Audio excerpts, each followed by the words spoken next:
It was a Tuesday in late March, and the sky that morning sat low and the color of old pewter, the kind of flat gray that makes everything on the ground look sharper by contrast. I remember it was March 22nd because I had just come back from filing the property transfer at the county seat, and my knees ached from the hard wooden chair I had sat in for 2 hours, waiting my turn at the clerk's window.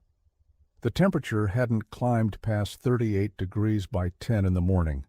I remember that too because the mud in the lower pasture had a skim of frost still on it, and when Harold Briggs leaned on my fence post and told me I was throwing good money after bad on a piece of ground that had beaten 3 families before mine, his breath made a little cloud in the air between us every time he laughed.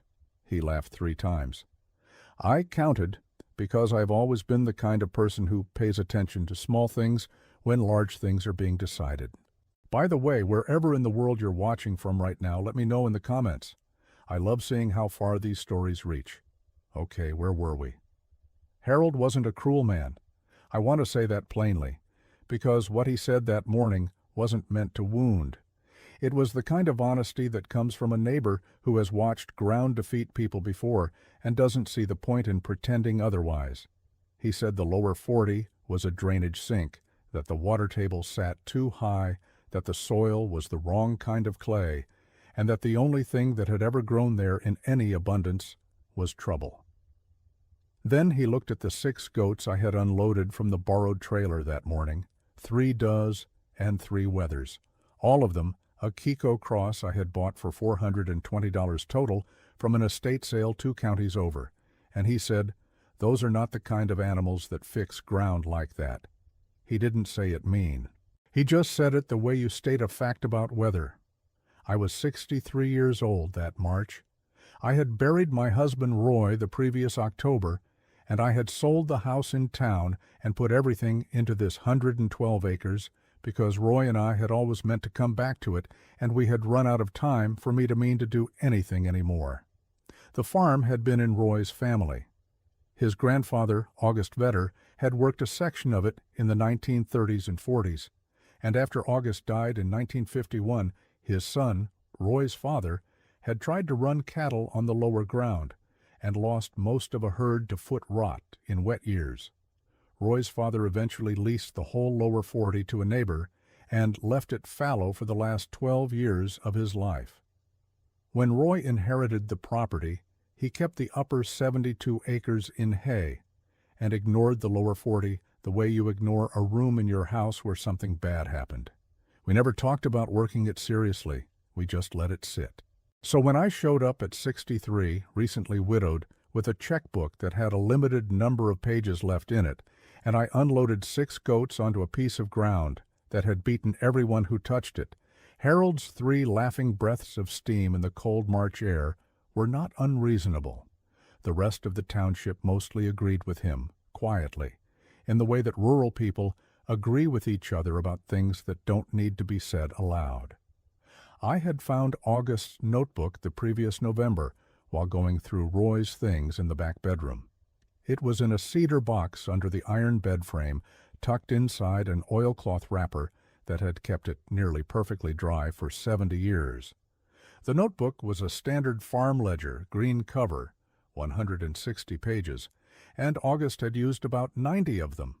Most of it was what you'd expect: feed costs, rainfall tallies, livestock counts by date. But starting on page 51, the handwriting changed. It got slower, more deliberate, like August was trying to get something exact. He was describing the lower 40 in a way no one else in the family had ever mentioned. He called it the seep pasture. Not the problem pasture, not the wet ground, not the sink. The seep pasture. And he wrote in that slower, careful hand the following sentence, which I read 3 times, standing in the cold back bedroom with the cedar smell still on my fingers. He wrote, "Water that comes up from below has already been somewhere worth going, and the ground above it knows more than the man standing on top of it does." I read it a 3rd time. Water that comes up from below has already been somewhere worth going, and the ground above it knows more than the man standing on top of it does. I put the notebook in my coat pocket and didn't take it out again for 2 weeks. But I didn't stop thinking about those 2 sentences for a single day of those 2 weeks. August had been a careful man by all accounts. Roy used to say his grandfather could tell you the weight of a calf by looking at it from across a lot and be within 4 pounds.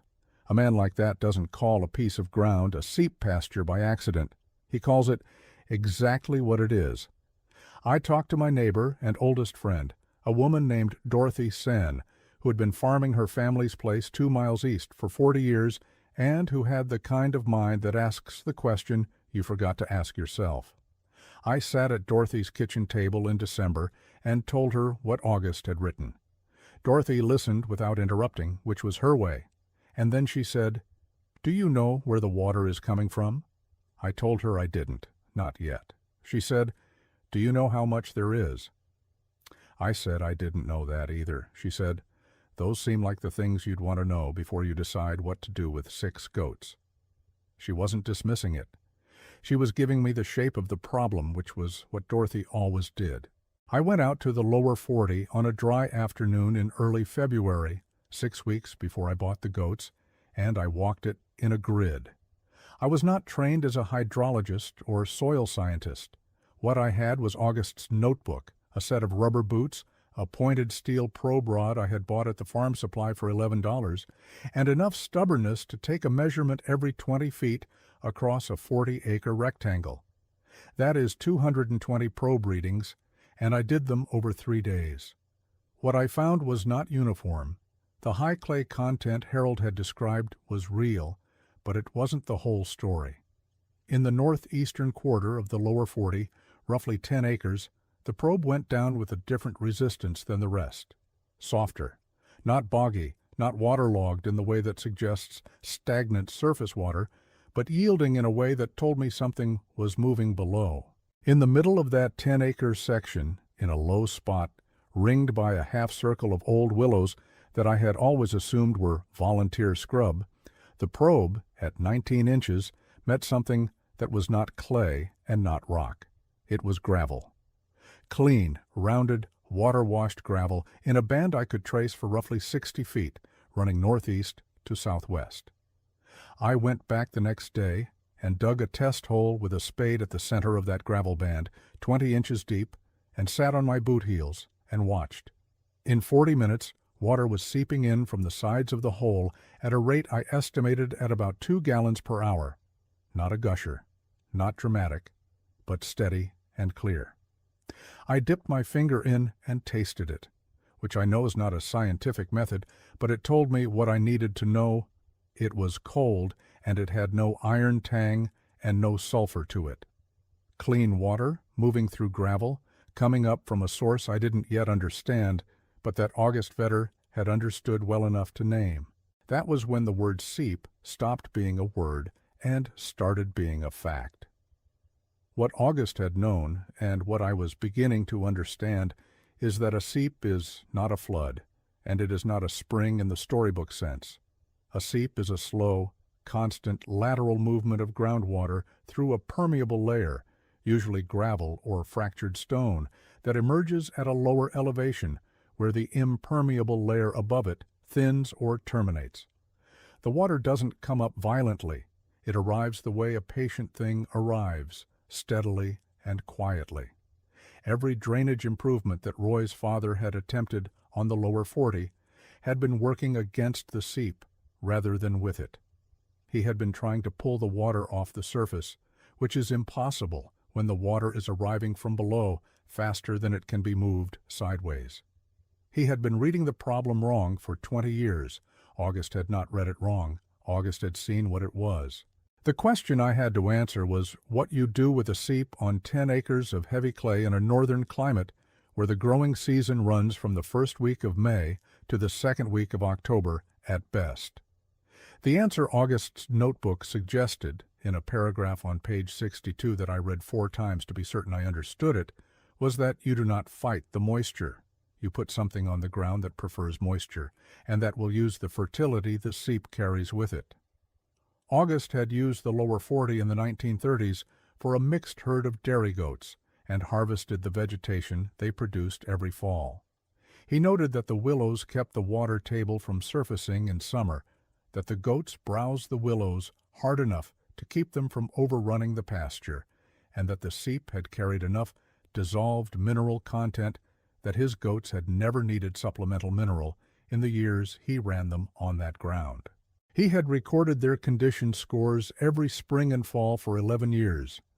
The lowest condition score in the whole record was a 2.8 out of 5 in a drought year.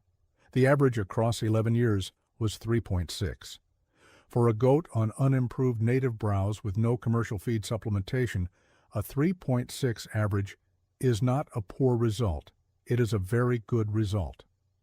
August had stopped running goats on the lower 40 in 1944, not because the method failed, but because the war had taken both his hired hands and he couldn't manage the full operation alone. He had intended to return to it after the war. He never had. Roy's father had never known about the page 62 paragraph because Roy's father had not been a reader of old notebooks. The system was not complicated in principle. It was complicated in practice. The willow stand needed to be managed so it shaded the seep area in summer but did not close the canopy entirely and kill the understory browse. The goats needed to be kept off the seep center itself, the actual gravel band, so their hooves did not compact the discharge point. That meant a simple exclusion fence around a roughly quarter-acre zone centered on the gravel band. The rest of the 10 acres could be browsed in rotation, 2 weeks on, 4 weeks off, to allow vegetation recovery. The outer 30 acres of the lower 40 were not seep ground and were not part of the system. The system I was managing was 10 acres, 6 goats to start, with the possibility of expanding to 12 in the second or third year if condition scores warranted. I spent April building the exclusion fence. It was 260 linear feet of 4-foot woven wire on cedar posts I had cut from the upper woodlot over the winter, and I set every post myself with a manual driver. The posts cost me nothing because they were mine. The wire cost me $214. The gate hardware cost $31. I built the whole fence in 11 days, working 3 to 4 hours in the morning before the mud softened too much, which is the only sensible way to work wet season fence in heavy clay. I staked the exclusion zone center on March 28th with a length of rebar and a strip of orange flagging, and the willows at the perimeter were already showing their first yellow-green fuzz of leaf by then. The goats went into the first rotation paddock on April 4th. I had divided the browsable 10 acres into 3 paddocks of roughly 3 acres each using temporary electric fence strung on fiberglass step-in posts, which cost me $68 for the whole system. The does I had bought were already in early pregnancy, which I had not known at the estate sale, and discovered only when the county extension vet came out in mid-March. That visit cost me $80 and produced information worth considerably more, which is often how things go with vets and farmers.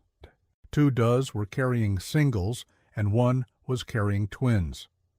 The wethers were there to keep the does calm and to provide additional browse pressure, which people who haven't run goats in browse systems sometimes underestimate. Goats in a group browse more efficiently and more evenly than goats run singly, because they move together and cover the available vegetation without the over-concentration you get from a single animal that has found a preferred spot. It was in late May that the Extension Office sent a representative out. His name was Garrett, he was young, maybe 30, and he came because a neighbor had filed a nuisance inquiry about the fence line encroaching on the drainage easement along the eastern edge of the lower 40. The fence did not encroach on the easement. I had measured twice before I set the first post. Garrett confirmed this within 20 minutes of arriving, and then he stood looking at the exclusion zone and the goats in the first rotation paddock and asked me what I was trying to accomplish. I told him I was running a seep-based browse system that my husband's grandfather had documented in the 1930s. He asked what evidence I had that the seep was productive enough to carry it. I showed him the test hole I had dug in February, which still held water in its bottom, even after 8 weeks, and I showed him August's 11 years of condition records from the notebook. Garrett looked at the notebook for a long time. He said he hadn't seen documentation like that on a SEEP system in this county before. He was skeptical in the useful way, meaning he was asking for evidence, not laughing. I respected that. He said he would check back in the fall, that June was dry, which I had not planned for. The SEEP did not stop. That was the first important confirmation. In a year where the upper pastures were browning by the 3rd week of June and Harold Briggs was hauling water to his cattle, the exclusion zone stayed visibly moist, and the vegetation in the paddock rotation held green 2 weeks longer than anything outside the lower 40. I measured the test hole on June 21st, and it was still seeping at an estimated 1 gallon per hour, down from my February estimate of 2, but not dry, not close to dry. The willows had leafed out fully by then and were casting afternoon shade across the center of the exclusion zone, which was exactly what August's notes said they would do and exactly what the system needed. The twin kids arrived on May 9th, both does. The single kids arrived May 14th and May 17th, one doe and one wether.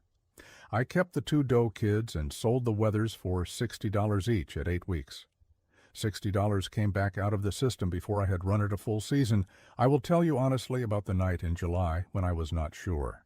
It was the 7th of July, a Sunday, and I was sitting at the kitchen table at 11 at night, with the notebook open in front of me and the electric fan running in the window and the kind of tiredness in my shoulders that has doubt mixed into it.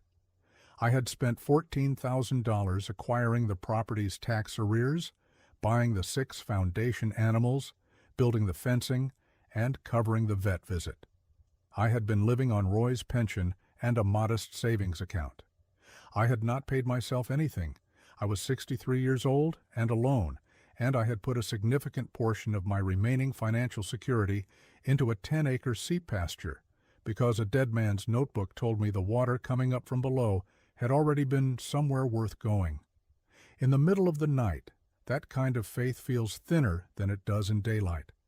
I read the notebook paragraph again. Water that comes up from below has already been somewhere worth going, and the ground above it knows more than the man standing on top of it does. I sat with that for a while. Then I looked at my condition notes from the first 2 rotation cycles. The does were averaging 3.4 on condition score after 2 months on seep browse, with only a small hay supplement in the driest week of June. The kids I had kept were growing at a rate I checked twice because it seemed fast for animals on native browse. The ground was doing what August said it would do. The ground was not doubting itself.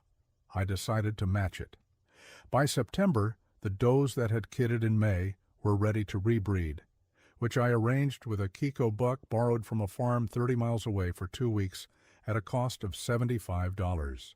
The fall rotation through the 3 paddocks had been completed twice by then, and the understory vegetation was recovering faster between rotations than I had expected, which August's notes attributed to the continuous low-level fertility delivered by the seep water carrying dissolved calcium and trace minerals out of whatever geology it moved through below the clay. I cannot confirm what geology that was. I never had the money for a deep soil test or a well survey. What I can confirm is what I measured on the surface, which was that the browse in the rotation paddocks was visually thicker and more diverse in species by September than it had been in April. Garrett came back in late September, as he had said he would, and he brought a colleague named Priya, who introduced herself as working on a soil health study at the State Land Grant University. She had a field pH meter, a moisture probe more sophisticated than my steel rod, and several collection vials. She took 9 soil samples from different points in the lower 40, including 2 from inside the exclusion zone, 2 from the rotation paddock areas, and 5 from the outer non-seep ground as controls. She measured soil moisture at 12 and 24 inches at each point. She asked about my amendment history, meaning what I had added in the form of lime, fertilizer, or organic inputs, I told her I had added nothing. No lime, no fertilizer, nothing. I had put goats on native browse and kept them off the seep center. That was the whole of my amendment program. She was quiet for a moment. Then she said, "Your rotation paddock pH is running 6.4 to 6.7 at 12 inches, and the organic matter reading in this top layer is above what I'd expect for unimproved native pasture in this soil type." I said, "What would you expect?" She said, "Typically 1.8 to 2.2% organic matter in this clay fraction under low management." She said, "I'm reading 3.1 and 2 of these rotation paddock samples." I didn't say anything. I let that sit. I have found over the years that the best response to a number that proves your point is to say nothing and let the number be its own argument. Garrett asked her what she thought explained the difference.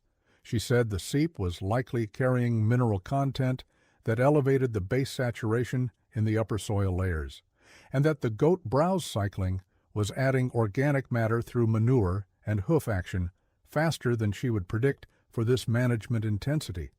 She said she would want a second year of data before writing anything formal. Then she looked at August's 11 years of condition records alongside my one season running together in the same ledger, and she said, "This is a continuous management record across two practitioners with approximately 50 years between them, and that is not something I have encountered before in a system this old." She said it carefully, the way a person says something they don't entirely know what to do with yet. The goats came through their first winter in better condition than I had a right to expect on the feed budget I was running. Total hay cost from November through late March for all 8 animals, my foundation, 6 plus the 2 doe kids I had kept, was $440. That is $55 per animal for the winter feed period, which is a number that would not embarrass a commercial operation, let alone a first-year browse system on unimproved ground. By the following spring, the second year, I expanded to 12 animals, adding 4 more does from a small Kiko breeder 2 hours north. The seep was still performing. The June of the second year was wet, the opposite test from the first year's drought, and the exclusion zone managed the additional moisture the way a working seep is supposed to manage it, distributing it laterally through the gravel band rather than surfacing and ponding. The willows kept enough summer shading function that the center of the exclusion zone did not become a standing water problem even in a week of 2 inches of rain. The system was not a trick, it was a tolerance, and the tolerance worked in both the dry condition and the wet condition, because August had built his observation around the seep's behavior across 11 years that included both. Harold Briggs came down to the lower fence line in the October of my second year. He stood looking at the 12 goats in the far rotation paddock and the willow line and the green still holding in the vegetation near the exclusion zone, while his own upper pasture had gone dormant and gray 3 weeks earlier. He said the goats looked decent. I said thank you. He said the ground looked different than it used to. I said it was working the way it was always meant to work. I just hadn't known that until I read the right notebook. He nodded. He didn't laugh. He went back to his truck, and I watched him drive up the hill, and I stood at the fence line for a few minutes by myself, with the light going orange and flat, the way October light does at 4 in the afternoon in the north. And I let the moment be exactly what it was without adding anything to it. Priya came back in the second fall as she had said she would, with the same instrument kit and 2 graduate students. Her second-year organic matter readings in the rotation paddock areas had moved from the 3.1 she had recorded the first fall to an average of 3.4 across 4 sample points. The base saturation numbers had also shifted. She told me she was going to include the site in a study on legacy seep management systems in northern agricultural contexts. She asked if she could reference August's notebook and my condition records as primary documentation.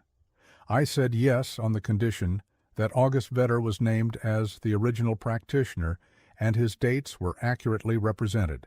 She agreed without hesitation.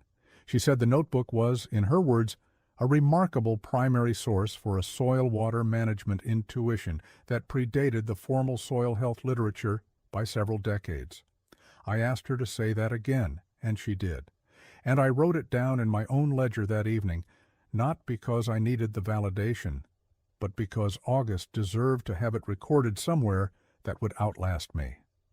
My second-year kidding season produced 14 kids from 12 does, a 1.17 kid ratio, respectable for a Kiko cross managed on browse with minimal supplement. I sold 8 wether kids at 10 weeks for an average of $85 each, which returned $680. I retained 6 doe kids to begin expanding the herd toward the 18 animals I had decided was the carrying capacity of the 10-acre system without degrading the browse recovery between rotations. My hay costs in the second winter came down to $390 for the full 12 animals through the cold period, which is $32.50 per animal. That number made me sit quietly at the kitchen table for a moment when I calculated it, because it was better than I had any reason to hope for when Harold's breath was making steam clouds on March 22nd 2 years before. I am not going to tell you the lower 40 made me wealthy. It did not. What I am going to tell you is that a piece of ground that had defeated 3 generations of this family because they were trying to correct it instead of read it, turned out to be one of the most reliable and self-sustaining 10 acres I have ever managed. The seep has not missed a day in 3 years, not in drought, not in a wet June, not in February. It moves at its own pace through its own gravel, and it carries what it has always carried. August Vetter knew it in 1937. He wrote it down in a green ledger in that slower, more careful hand when he wanted to get something exact. Water that comes up from below has already been somewhere worth going, and the ground above it knows more than the man standing on top of it does. He stopped running goats on that ground, not because the method failed, but because the world got in the way of continuing it, which is a different thing entirely. The method waited in the cedar box for 70 years for someone patient enough to find it and stubborn enough to try it. Paying attention, really paying attention, to what the ground is doing and what an old record is saying is the whole of the craft. I did not invent this system. I inherited it, lost it for a generation, found it in an oilcloth wrapper, and had the sense to try it before I talked myself out of it. That is the whole of what I did. If you have a piece of ground that has beaten everyone who tried to correct it, or an old notebook in a box somewhere that no one has opened in a long time, I would be glad to hear about it in the comments. Sometimes the thing that looks like a problem from the outside is just a resource that hasn't been read correctly yet. August knew that. I know it now. The lower 40 runs 12 goats going on 18. The seep is moving this morning as I stand here and look at it, and the willows are into their second week of yellow fall color, which is the most beautiful they have been since I have known them. That is enough. That is more than enough.